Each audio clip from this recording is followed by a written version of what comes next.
7 अक्टूबर 2023 के बाद इजराइल पर सबसे बड़ा हमला हुआ है।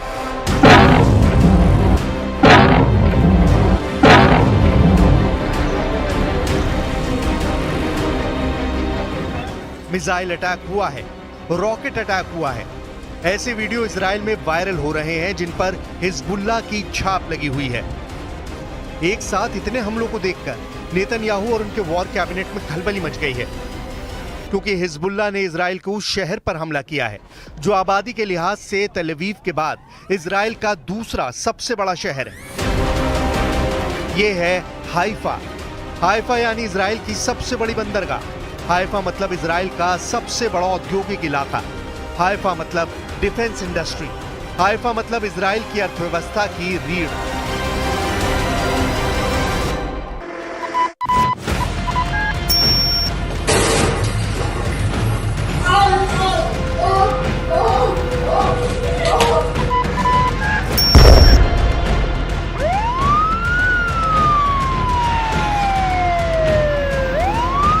क्या हाइफा पर हुआ हमला हिजबुल्लाह का पेजर बम वाले अटैक का बदला है? क्या हाइफा को हिलाकर इजराइल को हिजबुल्लाह ने सबसे बड़ी वार्निंग दे दी है? हिजबुल्लाह ने इजराइल के उस अड्डे को टारगेट बनाने का दावा किया है जहां से फाइटर जेट उड़कर लेबनान पर बमबारी कर रहे हैं। हिजबुल्लाह ने अपना बड़ा टारगेट इजराइल रमात डेविड एयरबेस को बनाया है। यह एयरबेस हाइफा से करीब 20 किलोमीटर दक्षिण पूर्व में है। मैप पर देखिए, यहां पर हाइफा है और यहां पर है इजराइल का बहुत ही खास और सीक्रेट रमात एयरबेस। ये दोनों जगह लेबनान बॉर्डर से 70 से 80 किलोमीटर के दायरे में है। रमात एयरबेस पर इजराइल एयरफोर्स के F-16 फाइटर जेट की 3 स्क्वाड्रन तैनात हैं, यानी 50 से ज्यादा F-16 इसी एयरबेस पर तैनात हैं। रमात एयरबेस पर इजराइल की 2 ड्रोन स्क्वाड्रन भी हैं, जिनकी मदद से दक्षिणी लेबनान में बमबारी की जाती है। इस एयरबेस और आसपास के इलाके में हिजबुल्लाह ने 100 से ज्यादा रॉकेट दागे हैं। कुछ रॉकेट हाइफा में किरियात बाइली के इलाके में भी गिरे। यहां पर लगी आग से आप अंदाजा लगाइए कि हिजबुल्लाह की फायर पावर इजराइल के लिए कितनी हानिकारक है। हिजबुल्लाह का दावा है कि उसने फादी 1 और फादी 2 रॉकेट से हमला किया है। यह ऐसा रॉकेट है जिसको पहली बार इस्तेमाल किया गया है।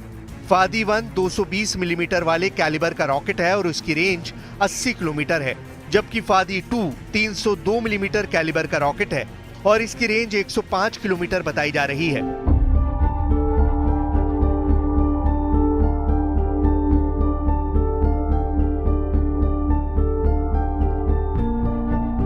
फादी रॉकेट सीरिया के M302 रॉकेट की नकल बताया जा रहा है, लेकिन यह बात सच है कि हमास के 7 अक्टूबर वाले हमले के बाद से यह हिजबुल्लाह का सबसे बड़ा हमला है।